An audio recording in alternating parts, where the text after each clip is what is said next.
Do you ever find yourself like me wondering whether to upgrade a smartphone or potentially invest in a new camera? Well, I've been in that exact dilemma, and this is something I've been really trying to figure out. Hi everyone, Bobby.T here. I've been creating content for more than a year, and recently I pushed myself to grow and evolve, and I've hit a point where essentially I'm focusing on eliminating friction from my video content creation process. And it questioned whether my smartphone is still sort of my go-to device to kind of get that job done. Or another side, even though my phone is convenient and always on with me, there might be a different way, an easier way. Whether that's around sort of having now a dedicated camera that is sort of offering me a little bit of higher control and quality. In this video, I'll take you through my personal thoughts, weighing in these two options and how I'm sort of navigating this decision. What if I told you that your phone might be already enough for your needs, and even if it's 2 to 3 years old, depending where you're at in your content and creative journey, it might be the perfect device. One of the benefits of having a smartphone that it is basically a camera that's always with you.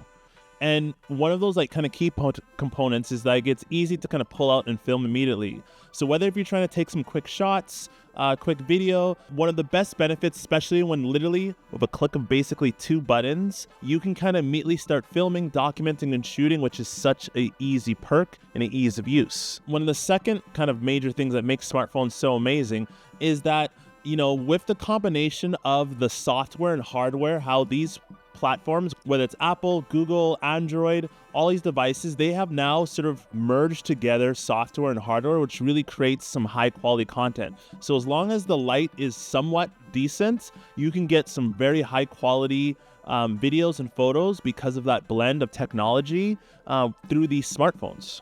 And the third kind of major benefit is that you can kind of tweak and edit and share quite quickly from a single device. I can't tell you how many times where I've been just sort of inspired in the moment, where I was able to kind of capture a quick video or photo and post that onto my stories on Instagram or some other platform just because of how easy it was to do it. And really, dedicated cameras are nowhere close to this kind of speed. For a quick example, I recently was traveling across Canada, and as I was kind of setting up my camera and filming away, one of the things, because I was the only person on set, I really needed to quickly kind of capture some of my setups and behind the scenes images. Because of my smartphone, and really because I was sometimes in a really kind of half decent lighting, I was able to quickly kind of snap my videos and photos quickly and luckily easily, simply because I had a device that allowed me to do so. And it kind of reminded me sort of the power of having a smartphone and the ease of it. But what if the convenience of a smartphone isn't just cutting it anymore? Now, having a dedicated camera gives you more control, whether it's around sort of high quality visuals due to the bigger sensors. Each one of these cameras, whether it's a mirrorless camera all the way down to some of these point and shoots, usually a bigger sensor than what you find in your smartphones. Because of these bigger sensors, they have a number of different higher quality settings that allows for you to capture just higher pixels on your photos, and more importantly, allow for better low light when it comes to sort of poorly lit environments. In addition to that, one of the biggest benefits when it comes to having a dedicated camera is the number of accessories that you have access to. And those accessories and options kind of range from different things. On some of the most basic elements, it's swappable batteries, being able to have multiple batteries just in case you run out of juice and you need to just, instead of plugging your camera and getting it charged up, you can simply just swap all that battery. Also, having a number of other sort of native accessories, whether that's memory cards, lenses, ND filters. All of these do exist in some shape or form for smartphones. However, they're sometimes a big hassle to put on. And when you have a dedicated camera that has these natively built for it, it's just so much better and acceptable. And the last aspect I want to kind of talk about is sort of having a separate device to kind of capture content, which could be potentially a negative or a positive. There's many times where I've been in the field where I needed another camera just to kind of film some of the behind the scenes. And when I just had my smartphone, I can't really capture behind the scenes because usually that smartphone is sometimes used as notes or different reference points, or maybe I'm on the phone and I want to capture myself being on the phone. It's sometimes challenging unless you have another camera in hand. Now, one of my most recent pickups this year has been DJI's Pocket 3. And the Pocket 3 has been sort of a game changer when it comes to sort of capturing behind the scenes content in my day-to-day work. It's allowed me to simply be able to kind of set it and forget it, and more importantly, be able to go a little bit more in depth in showing some of the creativity and some of the pre-planning, the post-planning when it comes to sort of my setups, when it comes to my environments, when it comes to my interviews. And again, it has been such a great asset in my sort of video kits in 2024. And it's something that I really recommend.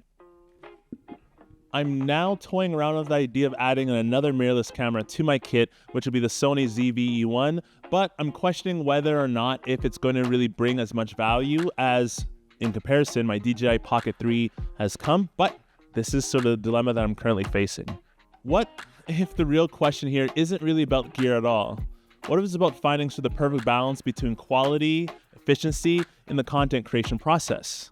Last month, I had an opportunity to be a guest host for a panel discussion for a hip-hop event here in my city. I brought both my smartphone and my A7S III, thinking I'd use them both equally when it came to sort of documenting that whole process, especially sort of behind the scenes. And as the event unfolded, I noticed that I would sort of take some short pictures of the guests and myself with my phone, while also using my phone for notes. And also I had my camera, my A7S III, on a tripod in the back of the room where I was able to kind of capture the entirety of their show. The experience of my time on stage made me realize the question isn't always about sort of image quality, but mainly it's about understanding workflows and identifying where most of my friction points sort of exist, and also yours exists in sort of your content creation process. Are you missing shots because your gear is too cumbersome? Or are you sort of compromising your quality because your current setup doesn't allow you the depth that you want to achieve in terms of capturing video content? Now, to be honest, the decision has not been anything simple for me, and honestly, I'm still not too sure what's the right move. But what I've learned is that it's more about what will fit your creative needs at that time, and I really gotta double down to double check to see what is my creative needs I'm looking to satisfy today. So, let me know in the comments if you want to kind of sort of dive a little bit deeper into the pros and cons when it comes to this kind of decision. And also, if you're looking to learn more about how it's a little bit easier to kind of create content today, check out this next video here. Peace.